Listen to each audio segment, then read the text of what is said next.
Offerto da Telesorveglianza SRL.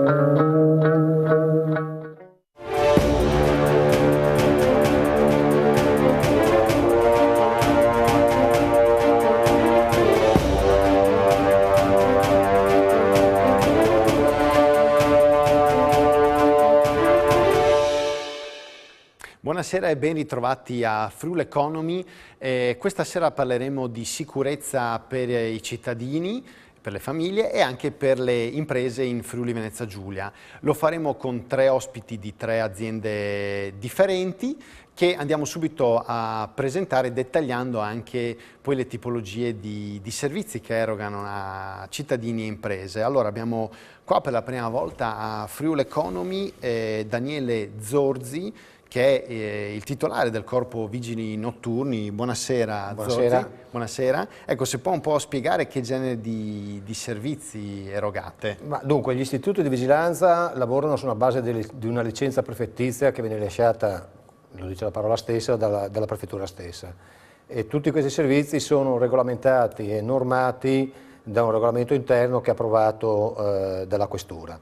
La licenza prefettizia con la quale noi operiamo è prevalentemente, anzi ha una caratterizzazione territoriale su tutto il Friuli Venezia Giulia e comprende tutti i servizi antitaccheggio, i servizi di pronto intervento, di collegamento degli impianti d'allarme, di presidio fisso e tutta quella serie di attività che sono esclusivamente o prevalentemente, vedono prevalentemente l'occupazione di guardie particolari giurate. Esiste un'altra branca, ovvero sia dei servizi di portierato, ma questi in un contesto di sicurezza esulano un attimo dal concetto di sicurezza, perché proprio vanno un attimino oltre e riguardano proprio la specificità dei servizi di reception e di portierato.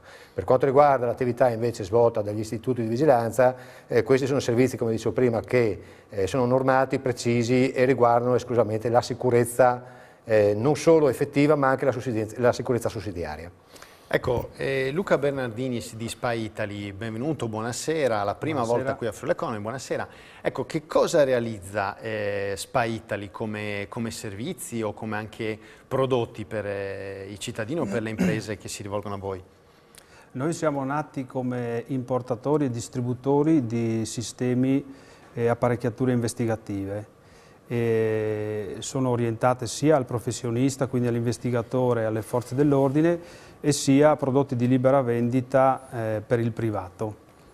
Bene, mi scusi. Abbiamo anche servizi di consulenza, servizi di bonifica elettronica, progettazione, studio su l'anti-intrusione, l'anti-intercettazione in ambienti e cose del genere, insomma, un po' più sofisticate per le aziende. Ecco, e invece di nuovo qui a Friuli Economy Mauro Grimolizzi di GM, ci eravamo visti circa un anno fa. Grimolizzi, si può ricordare insomma, brevemente ai nostri telespettatori di cosa si occupa la sua attività? Beh, la nostra azienda è ormai diciamo ventennale, si occupa fondamentalmente, siamo nati per i servizi antincendio per le imprese, poi nel tempo abbiamo ampliato la nostra attività nel settore di sicurezza attiva presso le abitazioni o dei sistemi di anti-intrusioni e antitaccheggio. Questo tipo di attività si sta sviluppando sempre di più, visto la necessità del mercato, senza trascurare quei servizi di base che abbiamo sempre offerto, quindi l'antincendio, la manutenzione estintori e tutto quello che è inerente alla sicurezza, ampliandolo anche con i servizi di formazione presso le aziende stesse degli addetti antincendio. Ecco, ripartendo proprio da lei, Grimolizzi, secondo lei la gente e le imprese fanno bene o fanno male ad avere questa percezione che la sicurezza sia, diciamo così, a rischio in Friuli Venezia Giulia? Ma diciamo che anche i dati sulla stampa apparsi anche ieri, diciamo che più che una percezione, da singoli dati di statistiche, poi le statistiche hanno sempre il valore che hanno, ma c'è un dato effettivo di aumento di furti presso le abitazioni delle famiglie, ma anche le imprese non sono immune da questi eventi e quindi diciamo che la necessità di proteggersi oggi è una necessità quasi ineludibile. Ecco. Ma ecco, Bernardinis, lei prima ha parlato di una molteplicità di servizi che voi realizzate. Proprio in questo senso qua, quali sono quei servizi che più di tutti secondo lei sono delle spie del fatto che appunto la gente non si senta, la gente o le imprese abbastanza sicure, che lei ha visto magari crescere come richieste per la sua attività, per Spy Italy?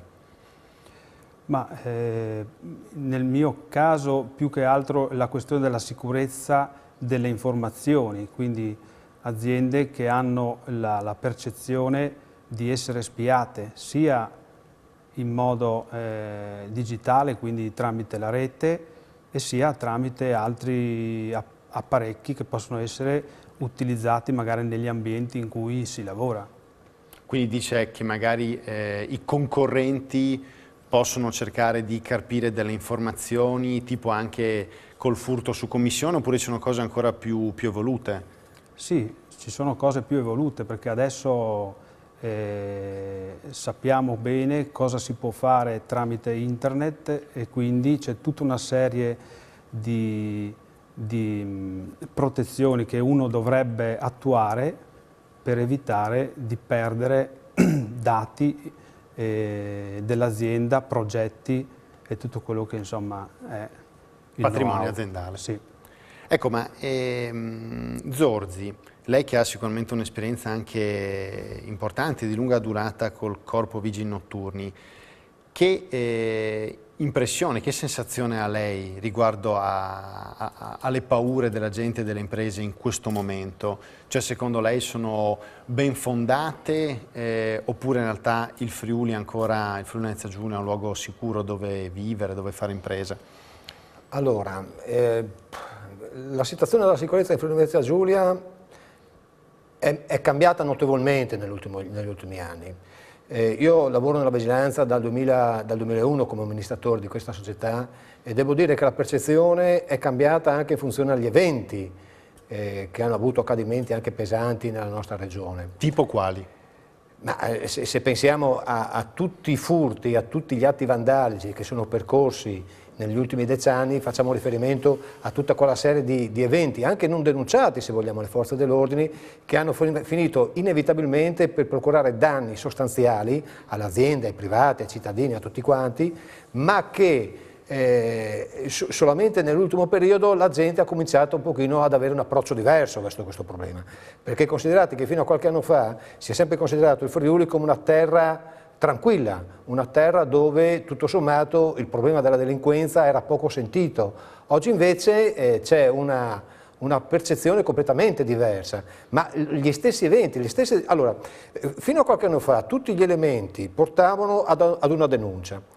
Nella realtà oggi le denunce verso gli enti pubblici, verso le forze dell'ordine, verso le forze dei carabinieri sono diminuite, ma notevolmente è aumentato il numero di casi, perché comunque sulle informazioni, sui giornali, sulle riviste, in televisione, tutti i giorni compaiono eventi di un certo tipo. Quindi la percezione è cambiata, ma è cambiata anche, scusate, ma è cambiata anche l'approccio sul problema da parte della gente. Una volta bastava che uno dicesse non sono sicuro, fatemi un impianto d'allarme, piuttosto che mettetemi le grate, piuttosto che cambiamo le serrature di una casa, e uno si sentiva protetto. Oggi non è più così, perché purtroppo gli eventi continuano ad aumentare e continuano ad aumentare la richiesta di sicurezza. Ecco, se dovessimo fare, prendiamo tutti e tre, uno dietro l'altro, partendo da lei, Zorzi, che ha tirato fuori il problema. Una famiglia, secondo lei, quindi, rispetto a quel pacchetto di prevenzione contro eventuali furti o quant'altro, che cosa dovrebbe fare per essere, a suo dire, davvero sicura? Se lei dovesse fare in questo momento da consulente per chi ci sta guardando. Stessa domanda, poi dopo la faremo anche a Bernardinis e a Grimolizzi. Beh, bisogna capire a priori quali sono le esigenze dei clienti. Perché vede, dire quello che è l'esigenza di sicurezza di una famiglia e dire quello che è la sicurezza di un'azienda, alla fine poi il concetto è sempre lo stesso, però il modo con cui le persone si espongono su un problema del genere è diverso. Certo, ma magari le imprese lo vediamo nel prossimo blocco. No, ma le spiegavo questo perché oggi mettere in sicurezza un'abitazione, ma anche un'impresa, parte da un concetto di un'analisi del rischio che questa corre. Quindi a fronte di questo serve anche una buona esperienza, un buon approccio, un buon sistema per capire che cosa deve fare questo cliente, questa abitazione. Le faccio degli esempi banali, cioè tantissime volte quando si ragiona anche in appartamenti posizionati in condomini, evidentemente il livello di sicurezza di chi abita al primo piano è diverso rispetto a chi abita all'ultimo piano. Se io abito in una villetta a schiera dove ci sono 8 persone in un quartiere che comunque è frequentato, è presidiato, è diverso piuttosto che ragionare di sicurezza in un'abitazione isolata in mezzo alla campagna. Capite benissimo che cambia il mondo, però quello che è importante è che la gente oggi non si sente sicura e ha bisogno sempre di più di professionisti della sicurezza che sappiano analizzare problemi, sappiano valutare i rischi e diano delle soluzioni che rappresentino una soluzione al problema, ma che rappresentino anche un investimento, fra virgolette, sicuro. Ecco, Bernardinis, qual è il pacchetto minimo che dovrebbe avere una famiglia per sentirsi sicuro, secondo lei? Secondo me, fino a qualche anno fa, come abbiamo già detto, poteva bastare l'impianto d'allarme classico o le grate sulle finestre. Adesso bisogna fermare gli eventuali intrusi prima ancora che tocchino la mia casa, la mia azienda. Quindi un sistema, ad esempio, perimetrale esterno sul giardino o anche nelle terrazze, visto che ormai fino al secondo o terzo piano ci arrivano dall'esterno, bisogna fare in modo che come uno entra nella mia proprietà già qualcosa sta suonando, già un allarme è partito. Allora l'intruso cambia idea, se è il classico ladruncolo, fra virgolette, cambia idea e decide di lasciar perdere il colpo, diciamo, il target. Ecco, e secondo lei invece Grimolizzi c'è ancora qualcos'altro che aggiungerebbe? Beh, sicuramente sono d'accordo con quello che hanno esposto i miei colleghi. Noi tendiamo l'approccio della personalizzazione più possibile da parte nostra verso le esigenze che ha il cliente. Cioè io credo che un impianto d'allarme per una famiglia deve essere, come dire, tagliato come fosse un sarto nella esigenza della famiglia stessa, perché a proporgli degli impianti troppo sofisticati alla fine si arriva che non lo utilizzano per la complicatezza dell'inserimento e lo disinserimento. Questo è un altro fattore che poi porta a degli eventi non previsti, perché magari dice vado fuori per 10 minuti, la farraginosità dell'inserimento non lo inserisco e siccome oggi il sistema o coloro che sono organizzati per eventi delinquenziali sono molto ben organizzati, fanno degli veri e propri appostamenti osservando le nostre abitudini e quindi scelgono in base alle nostre abitudini dove intervenire pure meno, quindi la semplicità dell'utilizzo di un impianto di anti-intrusione è direi fondamentale. In più si stanno aggiungendo sempre più in combinazione del sistema semplice di allarme sistemi di videosorveglianza combinati con i sistemi moderni attraverso smartphone e altri sistemi portatili, che questo aumenta in più la sicurezza del cittadino perché può verificare anche in caso di falso allarme di cosa si sia trattato, oppure anche se l'evento è reale poter avere delle immagini immediatamente registrate e disporre ai servizi di pubblica sicurezza anche degli elementi utili alle indagini e quindi evitare altri eventi di questo genere. Ecco, ci dobbiamo fermare per la prima pausa pubblicitaria e poi torniamo di nuovo qui a parlare di sicurezza a Friuli Economy.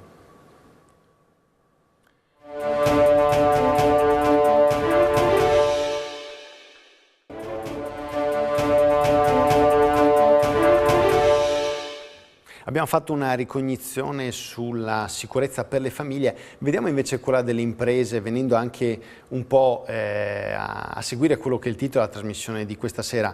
Quindi Zorzi, per quanto riguarda lei, qual è il pacchetto minimo di sicurezza che dovrebbe avere un'azienda per tutelarsi e quali sono ad esempio secondo lei degli aspetti anche nuovi che sono emersi per le aziende per difendersi da eventuali aggressioni interne o esterne?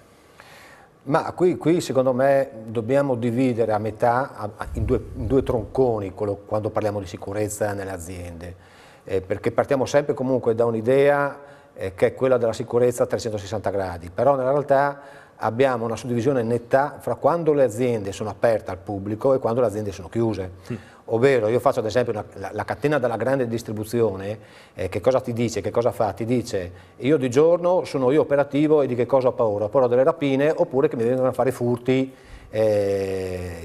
negli scaffali, oppure non paghino lo scontrino. Quindi da questo punto di vista esistono oggi, perlomeno noi garantiamo tutta una serie di servizi antitaccheggio a queste catene della grande distribuzione, o di presidio proprio, come si diceva prima, per avere un contenimento dei danni e una valutazione corretta di tutto questo. Poi quando le aziende alle 8 di sera, 9 di sera, 10 di sera, 7 di sera chiudono, allora evidentemente lì dobbiamo sicuramente avvalerci di molta tecnologia, perché oggi la base di tutto quanto sono gli impianti di sicurezza, dove per impianti di sicurezza non intendo solo l'antintrusione, ma anche antincendio, regolamento gas, tecnologici vari, che debbono essere per forza di cose centralizzati con le centrali operative e anche dei sistemi di videosorveglianza, perché nel momento in cui c'è un allarme anche falso, anche non reale, è importantissimo che una centrale operativa possa prima di tutto ricevere i segnali di allarme che provengono dal cliente o dall'utente, ma contemporaneamente venga attivato un pronto intervento e gli operatori di centrale, attraverso il sistema di videosorveglianza, possano visualizzare quello che succede all'interno delle aziende. Ecco, Bernardinis, che cosa direbbe lei riguardo appunto alla sicurezza delle imprese, magari anche facendo riferimento alla sorveglianza discreta audio e video, se si applica anche in questo caso o si applica solo nel caso diciamo così, dei cittadini, delle persone? Beh, ecco, proprio per quanto riguarda il mio settore, essendoci tantissime apparecchiature disponibili per l'intercettazione, che sia audio che sia video, non è difficile procurarsi un dispositivo, anche con poche centinaia di euro, che permette di rubare delle informazioni. Quindi, se che forme hanno questi dispositivi generalmente? Ma le forme sono diverse. Ad esempio dall'est arriva un registratore vocale che è fatto come una carta di credito che io quindi posso lasciare tranquillamente in un cassetto e registro per 20, 30, 40 ore consecutivamente l'audio di quella stanza. Quindi una cosa anche insospettabile, che uno non si aspetterebbe mai che un... Esatto, sì. e questo quindi facilita parecchio il fatto di sottrarre dei dati importanti. Le aziende, secondo me, dovrebbero cominciare a prevedere anche delle bonifiche e proteggere delle stanze in cui possono poi parlare liberamente, quindi non dare l'accesso a certe stanze che vogliono utilizzare per parlare liberamente a tutti, ma renderle col controllo accessi protette. Ecco, questo per evitare che possano essere registrati da altri. Sì, che possono essere anche dipendenti infedeli. Ecco, ma attenzione. perché generalmente un dipendente infedele fa questo? Per carpire dati, informazioni? Beh, per esempio alcuni potrebbero prendere delle informazioni da passare alla concorrenza, oppure in procinto di licenziarsi, di dimettersi, potrebbero cercare di prelevare più dati possibile da quell'azienda per poi portarli alla nuova azienda. Ecco, lei ha visto aumentare casi di questo tipo? Cioè rispetto a 10 anni fa lei ha aumentato il numero di queste bonifiche? Assolutamente sì. Sono aumentati perché ci sono più tecnologie. Quindi se una volta io dovevo lasciare un registratore in una stanza con la cassetta, adesso posso lasciare una carta di credito, e questo è il metro. Il punto. Ecco, invece Grimolizzi, per quanto riguarda il pacchetto sicurezza delle aziende, lei anche in virtù della sua esperienza dal punto di vista antincendio, che cosa consiglierebbe, dove metterebbe l'imprenditore e il manager che ci stanno guardando questa sera in guardia, su quali aspetti? Ma sicuramente per quanto che ci riguarda noi come azienda, il maggior servizio che noi rechiamo alle aziende è sicuramente il servizio dell'antincendio. L'antincendio è oggi sempre più stringente e quindi il perseguimento delle normative e anche le scadenze che sono imposte da queste normative, ce n'è proprio la vera necessità di avere un manager che controlli e verifichi le puntuali scadenze e le periodicità delle verifiche delle attrezzature che nelle aziende sono installate o utilizzate, o speriamo mai utilizzate, che vuol dire che eventi negativi non avvengono. E quindi oggi proprio in virtù delle legislazioni europee e nazionali c'è proprio la necessità di avere sempre più registri e controlli aggiornati, che purtroppo noi troviamo in molte aziende non ancora all'altezza. Ecco, parlando invece di futuro, perché adesso abbiamo fatto una ricognizione un po' sul presente, sulla sicurezza sia per le imprese che per le famiglie, partendo da Zorzi, in futuro quali aspetti vede che daranno delle possibilità, quali aspetti tecnologici ovviamente parliamo, consentiranno alle aziende o alle famiglie di tutelarsi di più rispetto ai malviventi? Viceversa, quali nuovi device magari messi in mano a persone malintenzionate potranno invece rendere ancora più difficile per le famiglie e per le imprese difendersi? Sicuramente interessante quell'esempio che ha fatto prima Bernardinis della carta di credito, davvero una cosa insospettabile che indubbiamente ha cambiato molto le cose. Ma c'è da dire una cosa, oggi la tecnologia ha fatto passi da gigante nel settore della sicurezza. Si considera che fino a qualche anno fa parlare di sistemi di videosorveglianza era utopistico, ovvero sia i costi per sostenere un impianto di videosorveglianza erano altissimi. Tipo quanto erano tanti anni fa? Io mi ricordo quando si vendevano gli impianti di videosorveglianza dai clienti si partiva da 25-30 mila euro, oggi con poche migliaia di euro si fanno degli impianti di videosorveglianza importanti, imponenti e fatti bene fra l'altro. E che quanto durano? Dipende dalla obsolescenza, grazie, dell'impianto. Certo è che se noi dobbiamo stare a inseguire la tecnologia va avanti e noi rimaniamo indietro, però questo non significa che un impianto costruito oggi, assemblato oggi, diventi vecchio dopo poco tempo. Sicuramente le app, sicuramente la tecnologia va avanti, sicuramente tutto procede, ma se uno fa oggi un buon impianto è destinato per i prossimi 5, 6, 7 anni, 4 anni a mantenerlo integro. L'importante è garantire un minimo di manutenzione, un minimo di aggiornamento dei dati sensibili, un minimo di aggiornamento per quanto riguarda la tecnologia, però ormai la tecnologia va avanti. Oggi, ripeto, quello che si faceva 10 anni fa è completamente superato. Cioè, considerate ad esempio anche il concetto dei droni, no? I droni che fino a qualche anno fa era una cosa fantascientifica. Oggi in certe regioni dell'Europa i droni vengono utilizzati per la vigilanza privata, il che te la dice lunga dove andrà la tecnologia, cioè è inimmaginabile oggi supporre che cosa succede fra qualche anno. Certo è che bisogna stare dietro al passo alla tecnologia, questo è poco fondamentale. Ecco, Bernardinis, quindi parlando di sicurezza 4.0, 5.0, lei quali cambiamenti vede in arrivo per famiglie e imprese per garantirsi la propria sicurezza, un po' come quello che prima ha raccontato sulla carta di credito, però nel futuro? Beh, allora sicuramente ci sarà una miniaturizzazione delle apparecchiature, per cui se fino a qualche anno fa avevamo mini telecamere che erano grandi 4 cm x 4, adesso abbiamo delle microcamere che sono come un fiammifero, come capocchia di un fiammifero, l'ottica, no? E quindi la miniaturizzazione va avanti e questo facilita poi tutto l'argomento. Però ci dovremmo abituare al fatto che fra un po' di anni tutte le nostre apparecchiature elettriche e elettroniche che abbiamo in casa e addirittura le automobili saranno connesse in rete e questo aprirà un mondo sia per gli utilizzatori e sia per i pirati informatici. Che cosa succederà? I pirati cosa potranno fare? Potranno, ovviamente, tutto quello che viene messo in rete è violabile e l'abbiamo visto più volte con casi eclatanti.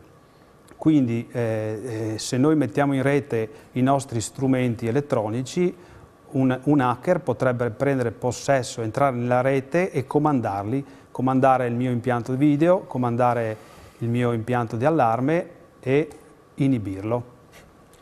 Certo. E invece per difendersi da questo che cosa dovranno fare i cittadini o le imprese, Bernardinis?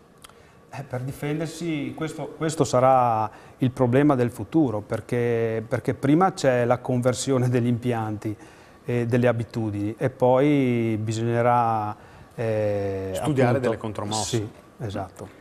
Allora, invece lei, Grimolizzi, che cosa vede nel futuro come tecnologia, ad esempio nei servizi antincendio oppure anche nella sicurezza di altro genere per famiglie e imprese? Beh, diciamo quello che ha appena detto il mio collega qui a fianco, sicuramente il web è la rete, quindi è uno strumento che permette di interfacciare qualsiasi strumento oggi o qualsiasi dispositivo, e questo renderlo fruibile per scopi diciamo positivi, ma appunto lascia lo spazio anche a degli scopi non positivi, quindi negativi, come l'intrusione e così via.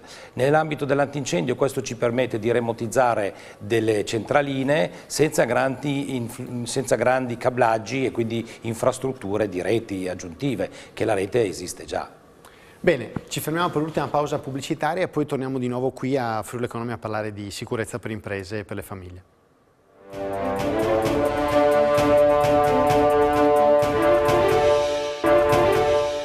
Abbiamo toccato diversi punti questa sera in questa puntata di Friuli Economy, ma Grimolizzi, qual è il ruolo della formazione dei dipendenti quando parliamo della sicurezza nelle imprese?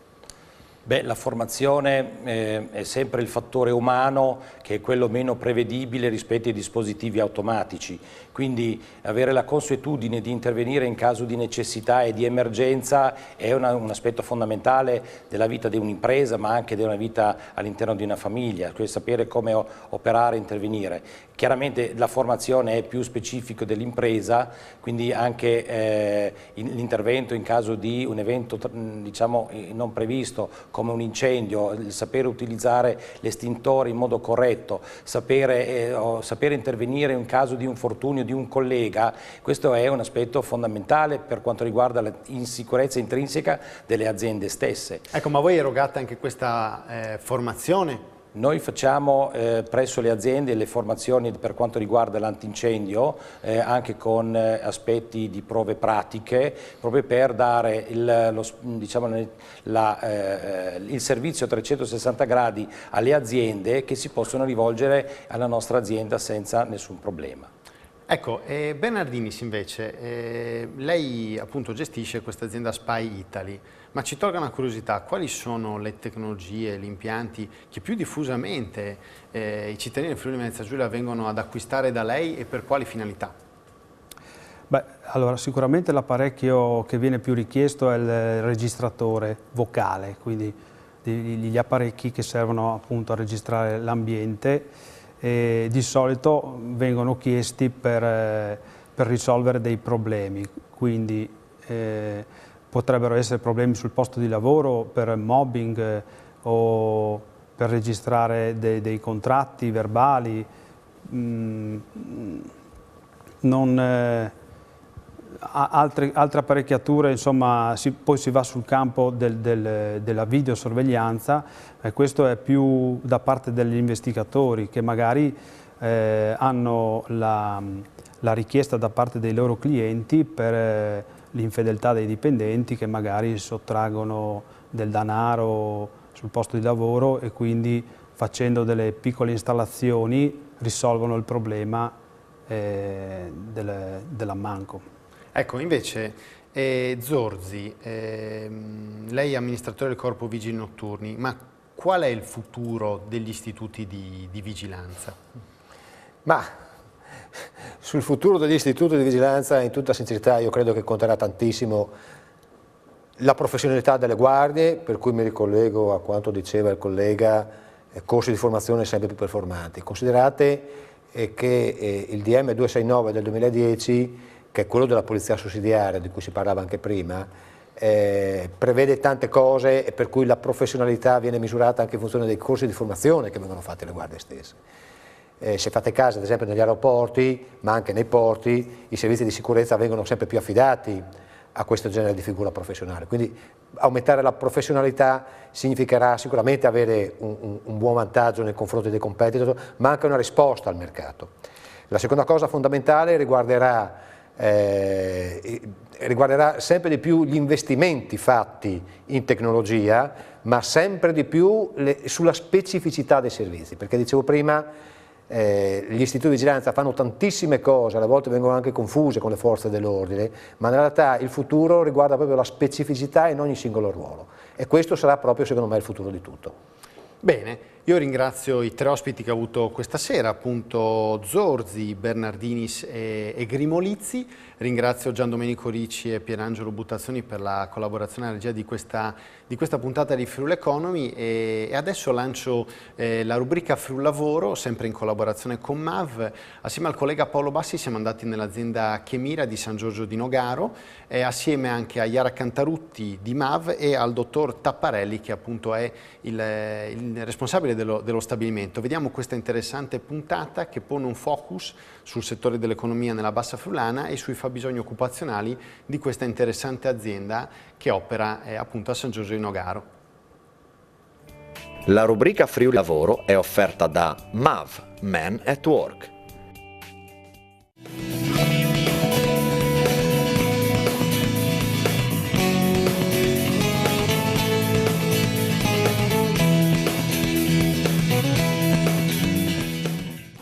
Ci troviamo a San Giorgio di Nogaro, nell'azienda Chemira. Friuli Lavoro sbarca finalmente in azienda, qui in collaborazione con MAV. Oggi faremo il punto delle ricerche aperte in Chemira, dei loro fabbisogni professionali e anche della formazione che erogano i dipendenti. Ovviamente prima, e adesso partiamo, un excursus sull'azienda e che cosa produce. Siamo entrati in Chemira, abbiamo ricevuto anche i dispositivi per la protezione. Alla nostra destra potete vedere il parco serbatoi e invece, sempre con l'ausilio delle immagini di Paolo Bassi, fra un po' alle nostre spalle vedrete l'impianto enzimi. Qui con noi c'è il direttore dello stabilimento, il dottor Tapparelli, che ringrazio e a cui chiederei di spiegare questi primi due step, quindi il parco serbatoi e l'impianto enzimi, e poi che cosa produce Chemira. Allora, abbiamo alle nostre spalle il parco serbatoi dove noi stocchiamo tutte le materie prime in forma liquida. Queste sostanze arrivano tramite autobotte e poi i nostri operatori le caricano nei silos pronte per essere usate nella produzione. L'impianto enzimi invece? Ecco, alle nostre spalle c'è appunto l'impianto enzimi che è nuovo, è stato costruito l'anno scorso e messo in produzione all'inizio di quest'anno ed è molto importante per noi perché ormai nel mondo si sta passando dalla chimica tradizionale alla biochimica, quindi con questo impianto noi produciamo degli enzimi che poi utilizziamo all'interno del ciclo produttivo. Ecco, ma Chemira che cosa produce in sintesi? Ecco, Chemira produce polimeri, non nella forma che noi conosciamo, cioè come plastica, ma produce delle sostanze liquide o in polvere che sono utilizzate per tre applicazioni fondamentali, cioè nel trattamento acque come polielettroliti, quindi purificano le acque. La seconda applicazione importante è nel settore cartario, quindi diciamo danno consistenza per esempio alla carta che noi conosciamo, sono usate nella patinatura della carta, e un altro settore importante è il settore petrolifero che si sta sviluppando negli ultimi anni. Ecco, adesso nel nostro step andiamo nella sala monitor. Adesso ci portiamo verso i reparti produttivi che sono gestiti ovviamente tramite computer e quindi tutti questi computer sono stoccati in una sala controllo. Andiamo.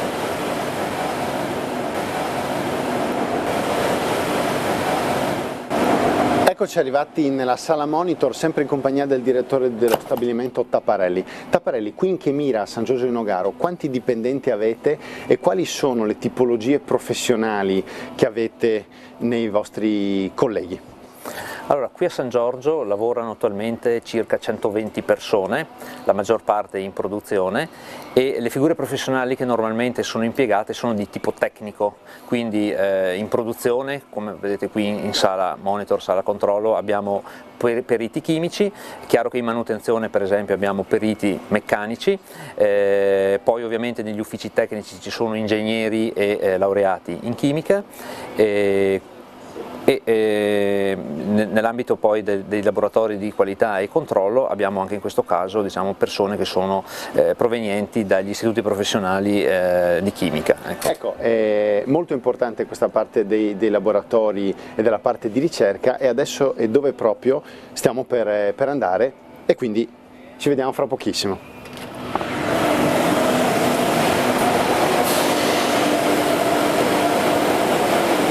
siamo approdati nei laboratori di ricerca, dottor Taparelli. Ecco, che tipologie di professionalità voi ricercate qui in Chemira, dove ricordiamo a San Giorgio avete 120 dipendenti? Allora, qui siamo nel laboratorio di ricerca, anche questo molto recente, e ovviamente qui si sviluppano i nuovi prodotti della Chemira, si sviluppano i nuovi processi perché la società è fortemente innovativa e ovviamente le professionalità ricercate sono laureati in scienze chimiche e in scienze biologiche, queste sostanzialmente le figure che noi ricerchiamo. Che tipologia di ruoli poi? Ecco, come diciamo, ricercatori sostanzialmente, come diciamo, persone che appunto sviluppano, è una ricerca questa non diciamo, finalizzata alla brevetti o alla letteratura, ma finalizzata allo sviluppo industriale dei prodotti di Chemira, quindi è una ricerca diciamo, di tipo applicato con impianti pilota per esempio e con prove pratiche come vedete nei nostri impiantini di laboratorio. Ecco, ma riguardo alla formazione invece, che politica avete per la crescita, per il lifelong learning dei vostri dipendenti legato appunto alla formazione? Ecco, la società ovviamente puntando molto sulla ricerca è molto attenta alla formazione dei dipendenti. Le do un dato indicativo: l'anno scorso diciamo che abbiamo avuto un numero di 60 ore, no, per addetto di formazione, vuol dire che le persone hanno speso 60 ore del loro tempo nell'anno per imparare. Ecco, facciamo corsi di vario tipo, corsi tecnici, corsi di tipo manageriale, per far crescere le nostre persone. Tenga conto che l'età media in Chemira, San Giorgio, è di circa 30 anni, quindi sono tutte persone molto giovani e con spirito, diciamo, noi riteniamo anche innovativo, ecco, verso la tecnologia. Bene. Ringraziamo il dottor Taparelli per questa visita aziendale e per le informazioni che ci ha dato su Chemira e tra poco ci ritroveremo all'esterno assieme a Iara Cantarutti, dove vedremo invece il rapporto che c'è stato fra MAV e Chemira in una collaborazione finalizzata all'inserimento proprio di giovani qui in azienda. Ci vediamo tra pochissimo e grazie ancora al dottor Taparelli. Grazie mille. Grazie.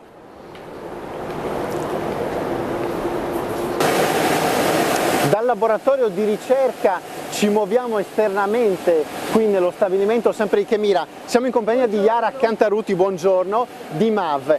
Cantarutti, voi state collaborando con Chemira per portare a bordo di questa azienda dei giovani periti qua della Bassa Friulana, un progetto anche che ha una finalità sociale volta ad aumentare l'occupazione qua in questo territorio. Sì, nel 2017 abbiamo deciso di coinvolgere Chemira nel nostro progetto Young at Work, proprio perché, come diceva benissimo il dottor Taparelli precedentemente, c'era la necessità di inserire in azienda neodiplomati in chimica. E abbiamo appunto attuato un'attività di selezione all'interno della scuola, appunto i 10 ragazzi interessati a Chemira che hanno partecipato al training, 3 poi sono stati i ragazzi che hanno passato la fase del colloquio di selezione e 2 sono stati appunto inseriti direttamente in Chemira in azienda il 1° agosto del 2017. Tutt'oggi i 2 ragazzi sono in forza in azienda e hanno appunto attivato un processo di formazione specifica e qualificazione all'interno dell'azienda. Il progetto verrà attuato anche nel 2018? Sì, il progetto verrà attuato anche nel 2018, tant'è vero che appunto il dottor Taparelli ha svolto la presentazione dell'azienda presso l'istituto e ad aprile inizierà il training di 5 ragazzi che abbiamo preselezionato per l'azienda. Perfetto, ringraziamo quindi la MAV e la Cantarutti anche per questa testimonianza qui in azienda e ci diamo appuntamento a un'altra puntata di Friul Lavoro, anche questa in esterna. Ci troveremo con l'azienda Tema a Pordenone col collega Micheluz. Arrivederci a tutti. Arrivederci.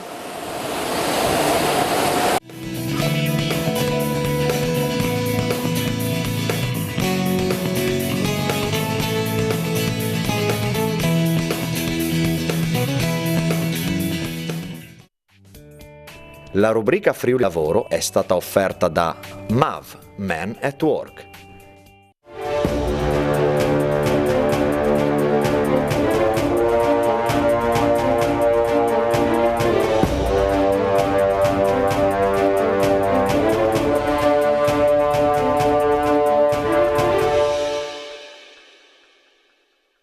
Questo programma vi è stato offerto da Telesorveglianza SRL.